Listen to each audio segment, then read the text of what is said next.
Est-ce que le climat change? Il y a eu des débats dans le passé sur la qualité des mesures météorologiques, la précision des estimations de la température moyenne à la surface de la Terre. Ces débats, ils sont derrière nous. L'effort, je dirais, le plus sceptique scientifique, il a été fait par des physiciens de l'université de Berkeley qui ont repris toutes les mesures, refait tous les algorithmes et qui obtiennent le même résultat que les climatologues.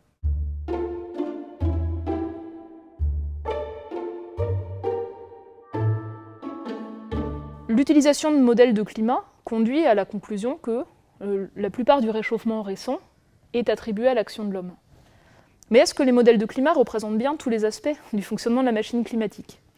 Est-ce qu'ils représentent bien, par exemple, la variabilité inhérente aux échanges océan et atmosphère sur une échelle de dizaines d'années, quelques dizaines d'années?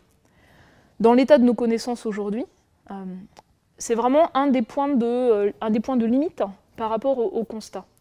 Donc, tous les modèles de climat développés dans le monde conduisent à une conclusion cohérente, avec un effet dominant de l'activité humaine sur le climat, mais on a quand même des interrogations sur leur capacité à représenter la variabilité, je dirais, sur plusieurs décennies, due aux échanges océan-atmosphère. Une manière d'aborder cette question-là, c'est de regarder sur des temps plus longs. Et donc je m'intéresse en particulier à ce qui s'est passé au cours des derniers 1000 ans. Donc on a des informations à partir d'archives naturelles du climat ou d'archives historiques. On peut donc caractériser cette variabilité inhérente au climat sans une action dominante humaine, qui est seulement perceptible depuis la période industrielle. Et on va aussi faire des simulations du climat des derniers 1000 ans et confronter ces modèles de climat à nos observations pour vérifier qu'on représente correctement tout le spectre de variabilité. Pour l'instant, c'est un exercice qui est en cours. On ne peut pas montrer, on n'a pas identifié d'incohérence majeure dans ces résultats.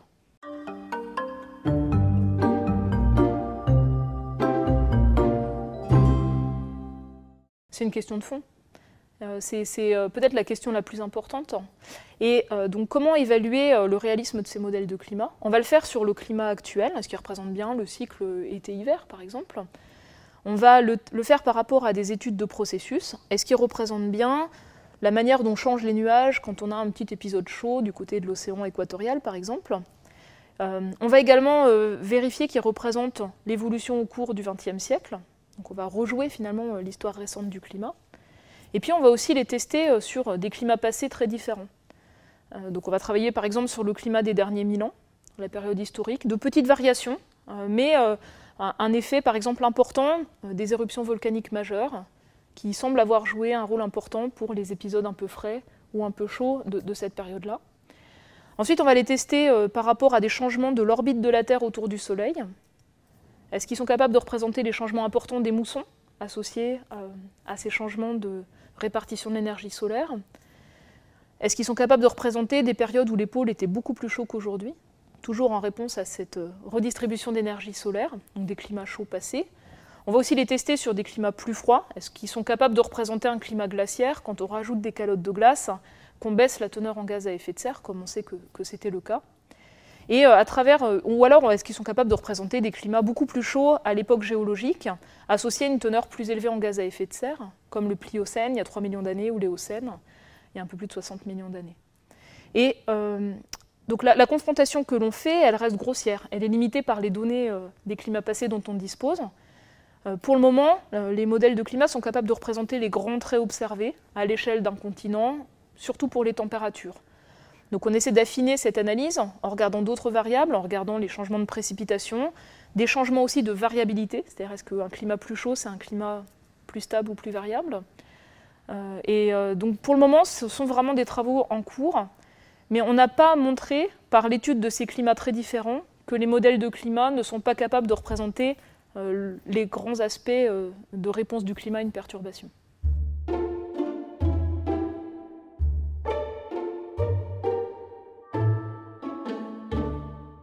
On a une vraie difficulté à savoir si nos modèles de climat sont peut-être pas trop linéaires.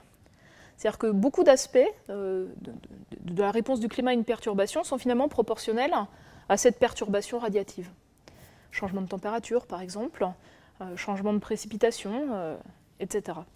Et donc une interrogation que nous avons, en tout cas travaillant sur les climats passés, c'est de savoir s'ils ne sous-estiment pas le risque d'événements abrupts? On n'a pas pour l'instant de réponse. Une manière d'avancer pour apporter des éléments de réponse, c'est d'aller travailler sur les changements climatiques passés les plus rapides.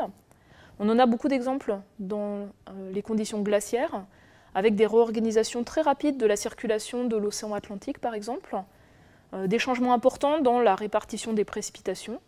Et donc, un des défis qu'on s'est lancé, c'est de simuler, par exemple, le climat de la dernière déglaciation pendant quasiment 10 000 ans.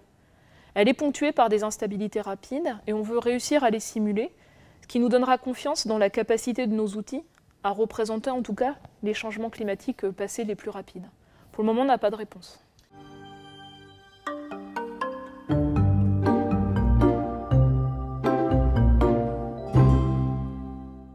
Le débat a évolué au fil du temps. On a par exemple eu des doutes sur le fait que l'augmentation de la concentration en dioxyde de carbone de l'atmosphère était due aux activités humaines.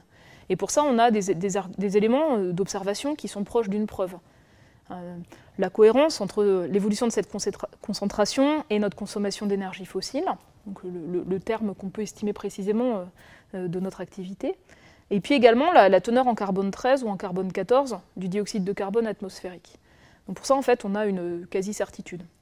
Après, donc, le deuxième facteur, c'est la deuxième question, c'est est-ce que l'action de l'homme elle est suffisante pour modifier finalement le bilan énergétique de la Terre? Donc on va utiliser des modèles qui représentent les échanges de rayonnement, estimer les variations de l'activité du Soleil, de l'activité des volcans, l'effet radiatif des rejets de gaz à effet de serre, l'effet radiatif des rejets de particules de pollution qui ont plutôt un effet parasol, un effet refroidissant, puis on peut faire le bilan net. Et donc, autant en 1950, l'action de l'homme elle était à peine perceptible, avec un effet de l'ordre d'1 demi-watt par mètre carré, autant on est certain qu'elle a doublé entre 1950 et 1980, et entre 1980 et 2011. Donc aujourd'hui, le constat scientifique s'est affiné, et il ne fait aucun doute que l'action de l'homme modifie les échanges de rayonnement en fait, de notre planète avec l'espace, et accumule de l'énergie. Il y a assez peu de débats sur ce point.